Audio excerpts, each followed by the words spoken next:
Olá, seja bem-vindo a mais uma meditação da Palavra de Deus.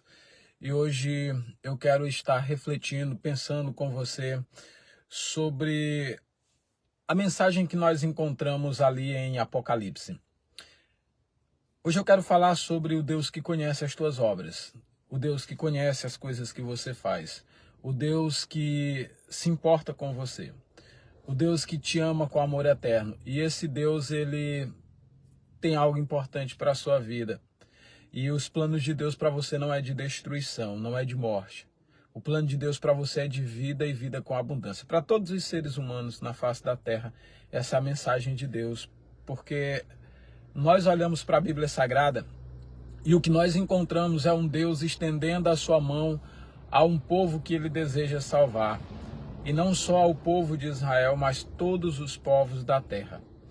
E aí, quando a gente olha ali para aquelas mensagens à igreja ou às igrejas em Apocalipse, o que geralmente a gente percebe é que há uma pregação ali que frequentemente é tido como uma mensagem de advertência, de correção, e não deixa de ter advertência e não deixa de ter correção, e é uma realidade, é um fato. Mas há também uma mensagem de encorajamento ali dentro que poucas pessoas percebem.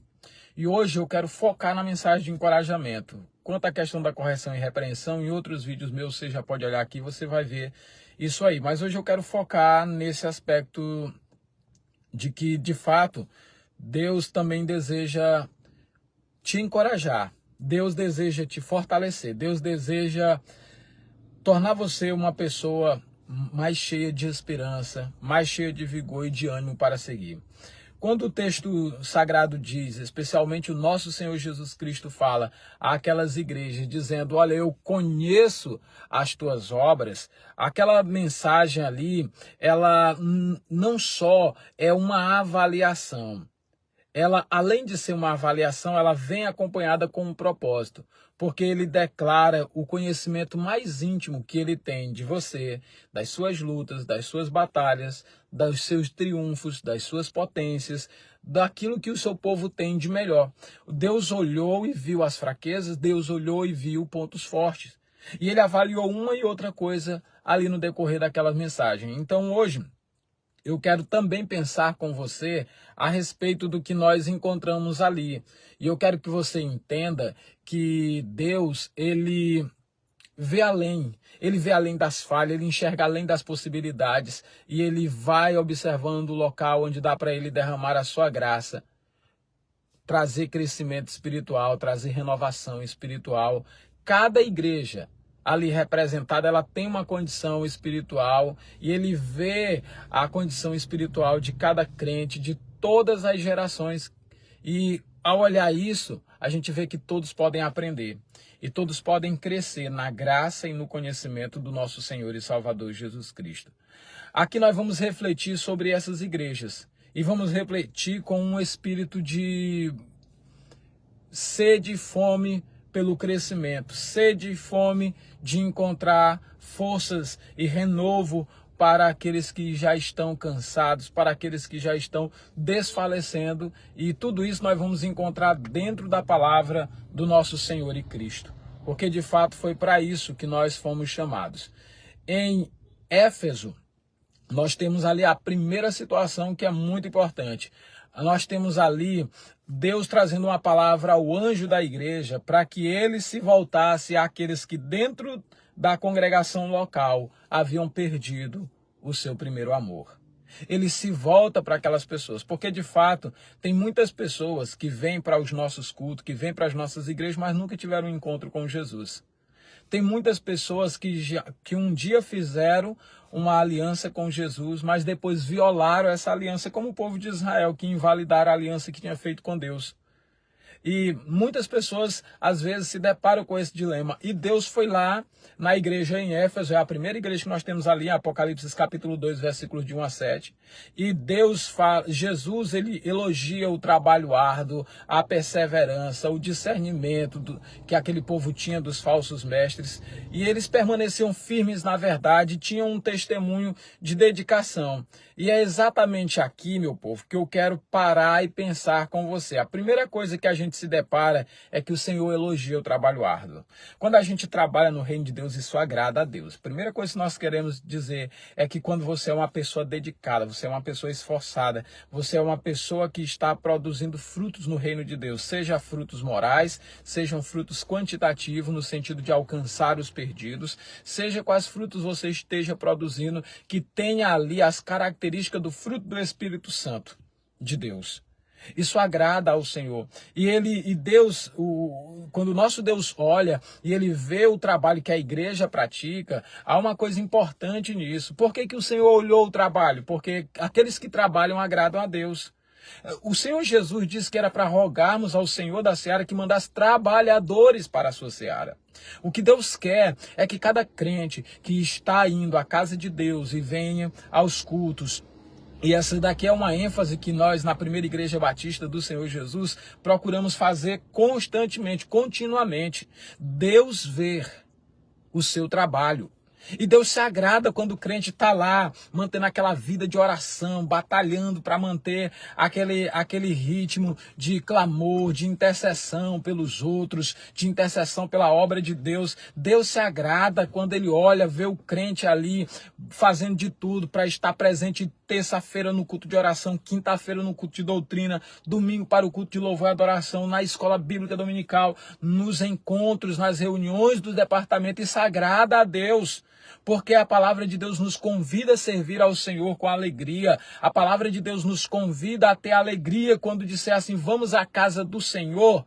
E, de fato, a gente vai percebendo que as pessoas que nasceram de novo e as pessoas que ainda estão no primeiro amor, que não perderam a chama do primeiro amor, elas amam estar na casa de Deus, elas amam estar presente nos cultos, elas têm fome e sede de se reunir com a igreja de Cristo.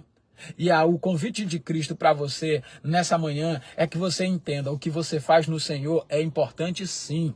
O que você faz no Senhor tem frutos sim, tem recompensas sim. Quem diz isso é a palavra de Deus. E tudo que está na palavra de Deus, desde a repreensão mortal até a correção, até a promessa mais extraordinária que você conhecer, está valendo. E é mensagem de Deus para nós e nós devemos nos alegrar com essas coisas. E uma das coisas que alegra o Senhor é o trabalho cristão. Por isso que a palavra de Deus diz que é para a gente servir ao Senhor com alegria, se apresentar diante dele com cântico. É por isso que a palavra de Deus, ela vai dizer para nós que nós devemos ser firmes e constantes, sempre abundantes na obra do Senhor, porque o nosso trabalho no Senhor não é em vão. É por isso que a palavra de Deus diz que é para a gente pôr a mão no arado e não olhar para trás, porque trabalho no reino de Deus é importante. Sim. Aí você diz assim, pastor, mas e se tudo que eu faço virar só atimismo? É se você perder a comunhão com Deus. É se você perder o seu relacionamento com Deus. É se você não cultivar uma vida de oração. Porque assim, tudo na vida precisa ser cultivado. Eu plantei, Apolo regou. Regar é cultivar. Um plantou. A mensagem do evangelho nasceu no seu coração. Agora essa mensagem precisa ser regada para você continuar servindo a Deus com alegria, para você continuar servindo a Deus com ânimo. Você precisa ter essa mensagem regada no seu coração. E é exatamente por isso que existe um sermão como esse que eu estou trazendo. É por isso que há uma mensagem de esperança como essa que eu estou trazendo para você. E você precisa colocar isso dentro do seu coração, porque é um chamado para um renovo com Deus. Ele está dizendo, eu vejo, eu olho, eu contemplo, e por isso é que ele elogiou o trabalho da igreja em Éfeso. Ele viu a perseverança daqueles irmãos, o quanto aqueles irmãos se esforçavam para permanecer na doutrina, o quanto aqueles irmãos se esforçavam para obedecer o que eles aprendiam. Aí eles aprendiam que tinham que orar sem cessar, eles se esforçavam para ter uma vida de oração contínua. Eles aprenderam que eles não podiam deixar de se congregar, como é costume de alguns, tinha um mandamento do Senhor ali. Eles aprenderam esse mandamento, então eles buscavam se congregar o máximo que eles podiam. Eles aprenderam que eles tinham que fazer a sua vida cristã valer a pena. E eles faziam, eles aprenderam que eles tinham que contribuir no reino de Deus, não por tristeza, não por necessidade, porque Deus ama quem dá com alegria. Então eles vinham trazendo os dízimos com alegria, as ofertas com alegria, com prazer, nada por obrigação. E aqui onde está o grande fascínio do reino de Deus, é que Deus quer que você faça tudo, não é por obrigação, não é com medo do inferno, não é com medo da condenação, é por amor. Eu amo a Deus, por isso eu sirvo ao Senhor com os meus bens, com os meus dízimos, com as minhas ofertas. Eu amo ao Senhor, é por isso que eu sirvo ao Senhor com uma vida de oração, é por isso que eu me dedico à leitura da palavra, é por isso que eu me dedico a pregar o evangelho a todas as pessoas, porque eu amo ao Senhor, eu amo a sua palavra, e a minha forma de demonstrar o quanto eu amo a Deus é servindo a Deus, demonstrando o meu amor para com Deus com toda a minha alma, com toda a minha força, com todo o meu entendimento, com todo o vigor do meu coração. É para isso que eu preciso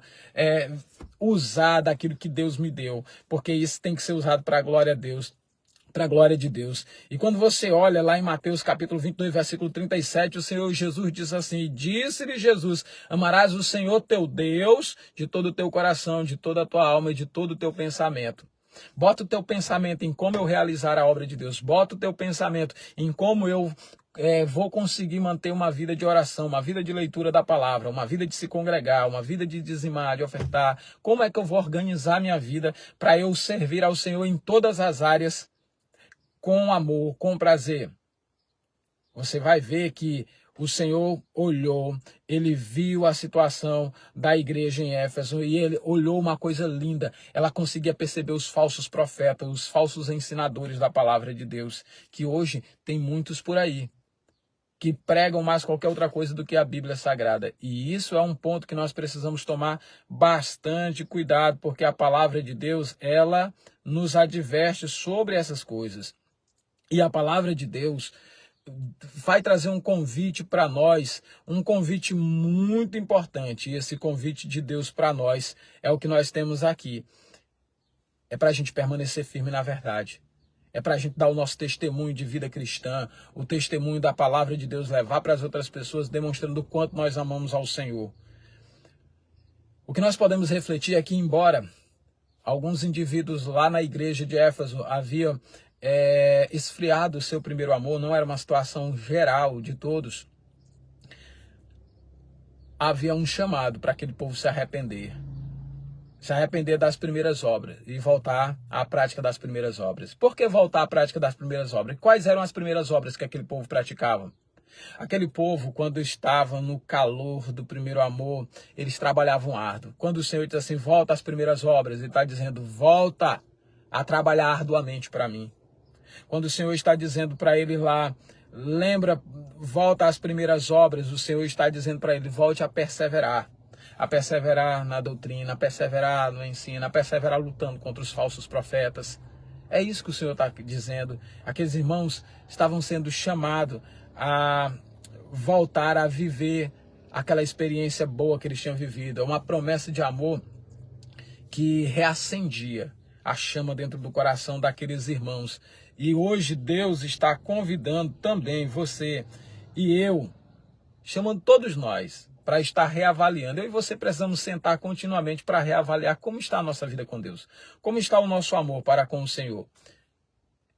Como é que nós estamos servindo a Deus? A maneira como você se entrega a Deus, ela vai demonstrar se você está voltando, retomando a alegria do primeiro amor para com Deus ou não. Gente, servir a Deus será prazeroso em todo tempo, se em todo tempo eu estiver focando o meu olhar em Cristo. Se todo tempo eu estiver focando as minhas energias no fazer, no realizar da vontade de Deus, no cumprir a vontade de Deus. E o texto vai mostrar claramente o seguinte, 1 Coríntios 13, 2. Olha como é lindo isso aqui. Ainda que tivesse o dom de profecia, conhecesse todos os mistérios, toda a ciência, ainda que eu tivesse toda a fé, de maneira tal que transportasse os montes e não tivesse amor, nada seria. Gente, tudo tem que ser feito com amor, tem que ser feito com prazer. Você vê uma mãe que trabalha arduamente, se dedica para ir depois lá numa lojinha de variedade comprar um brinquedinho para o seu filho. Gente, mas tanto sacrifício, tanta dor, tanta humilhação, às vezes, tanto trabalho que aquela mãe passou, trabalhando aqui, ali, acolá, e aí vai comprar um brinquedinho que logo aquela criança vai acabar. Mas o amor é a motivação. E no amor não tem essa questão do quanto eu gastei, do quanto eu me arrisquei, do quanto eu me doei. O amor de Cristo demonstrado por nós na cruz do Calvário é um exemplo disso. Ele foi até as últimas consequências. E ele se tornou a propiciação não somente pelos nossos pecados, nós que já andamos com Jesus, nós que já somos discípulos do Senhor Jesus Cristo. Não, a Bíblia diz que ele é a propiciação pelos pecados do mundo inteiro e deixa bem claro que não é apenas pelos nossos pecados, mostrando que há esperança para todos, mostrando que há esperança para todos os seres humanos na face da terra. E aí, quando a gente volta a nossa atenção para o texto sagrado, ele vai dizer que não adianta ter fé extraordinária de fazer e acontecer, porque tem que ter o fator amor. Não adianta eu apenas trazer os meus dízimos e as ofertas para a casa de Deus. Tem que haver amor, tem que haver prazer na hora de fazer isso. Não adianta apenas vir à casa de Deus. Vir à casa de Deus é o item, mas estar na casa de Deus com prazer, com amor, com alegria, é isso que agrada a Deus. E é isso que reacende a chama do primeiro amor, o fogo da devoção. Ele nunca está longe de ser reacendido, de voltar a arder, de voltar a inflamar, de voltar a nos preencher, assim, de maneira que a gente terá o maior prazer de estar na casa de Deus, na presença do Senhor, servindo a Ele de modo agradável. Por isso que a Bíblia diz: chegai-vos a Deus e Ele se chegará a vós. Isso ele estava falando para o povo de Israel: chegai-vos a Deus e ele se chegará a vós. Um povo que ora estava com Deus, ora estava virando as costas para Deus. E eu não sei qual é a situação, meu amigo, você que está ouvindo a palavra. Eu decidi fazer esse devocional para abençoar a igreja que Deus me deu a responsabilidade de pastorear. O Supremo Pastor e Bispo da nossa alma, Jesus, me deu a responsabilidade de pastorear a primeira igreja batista do Senhor Jesus, aqui na belíssima, pacata e tranquila cidade de Esperantinópolis. E eu tenho me preocupado em fazer devocionais para levar os meus irmãos a estarem meditando. E uma mensagem de Deus para você que já anda com Deus nessa geração, e talvez as lutas dessa vida, ou talvez os seus erros, os seus pecados estão afastando você da casa de Deus, afastando você de uma vida de oração. Talvez os teus pecados estão afastando você da leitura da palavra, do convívio com os demais crentes, da comunhão dos santos. E a mensagem de Deus em 2 Timóteo 1,6 é: por esse motivo te lembro que despertes o dom de Deus que há em ti, pela imposição das minhas mãos. Quando você se converteu, você foi lá na frente, eu impus a mão sobre você, orando por você, para você entregar a sua vida a Jesus, fazendo aquilo que Deus fez com Cornélio. Quando Cornélio quis se converter, o anjo, além de ter falado com ele, disse: agora vai lá, manda chamar Pedro. E o Cornélio mandou chamar, e o Pedro teve que orar por aquelas pessoas, porque quem tem que orar pelo novo convertido é a igreja. A nós foi dada a chave do reino dos céus para ligar e desligar as pessoas no reino dos céus, através do desafio das pessoas terem uma aliança com Deus. E é isso que nós estamos fazendo. E Deus está dizendo agora: olha, por essa razão eu te digo, despertes o dom de Deus que há em ti, o dom que foi concedido pela imposição das minhas mãos. É isso que Deus deseja, que você reavive o dom que Ele te deu, que Ele te deu, que você desperte esse dom e não se deixe, sabe, desanimar diante das tribulações dessa vida.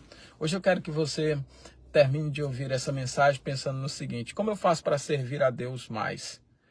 Como eu faço para eu me congregar mais? Como eu faço para eu ofertar mais, dizimar? Como é que eu faço para eu vir aos cultos com frequência, as reuniões de departamento, estar envolvido com o reino de Deus mais ainda? Como é que eu devo fazer para mim desenvolver um programa de leitura da palavra de Deus? Nós precisamos ser bons leitores da palavra de Deus. Eu, esse ano, travei o desafio de ler a minha Bíblia 2 vezes esse ano. Para mim é o maior desafio que eu já fiz. Porque eu já li diversas vezes, dezenas de vezes, o Novo Testamento no ano. Mas esse ano eu digo: não, eu vou ler toda a palavra de Deus, de Gênesis a Apocalipse 2 vezes. Falta só os 2 últimos livros do Antigo Testamento para eu fechar toda a leitura, a primeira leitura completa desse ano da palavra de Deus. Mas eu tenho que estar travando metas reais, metas possíveis de ser alcançada. Ora, se em 3 meses eu estou conseguindo completar minha primeira leitura, então é certo que nos próximos 9 meses eu consigo terminar a minha segunda leitura com tranquilidade. E é isso que eu vou fazer, e é isso que eu quero fazer. E eu convido você a ter desafios para você mesmo, sabe? Procure estar na companhia de servos de Deus, de homens e mulheres de Deus que andam com Deus há mais tempo que você e que tem um testemunho excelente para você colar ali, porque você vai aprender alguma coisa boa de Deus, certinho? Então, pode deixar aí nos comentários suas perguntas ou pode mandar no privado uma mensagem se você precisar de ajuda, de orientação espiritual para você continuar crescendo. E se essa mensagem está te abençoando, por favor, repasse para os seus amigos, compartilhe nas suas redes sociais, porque essa é a maneira de você poder abençoar o mundo inteiro com a palavra do Senhor Jesus, tá bom? Deus abençoe e guarde você em nome de Jesus, que essa palavra fique hoje na tua mente, no teu coração, porque esta é a palavra da fé que pregamos. Eu sou o pastor Francisco Santos, pastor da Primeira Igreja Batista do Senhor Jesus. O seu amigo, o seu irmão, o seu pastor, que quer ajudar você a andar com Deus e andar com alegria nessa geração. Não perca essa série sobre as 7 igrejas do Apocalipse, porque amanhã, se Deus permitir, nós traremos outra, tá bom? Um abraço.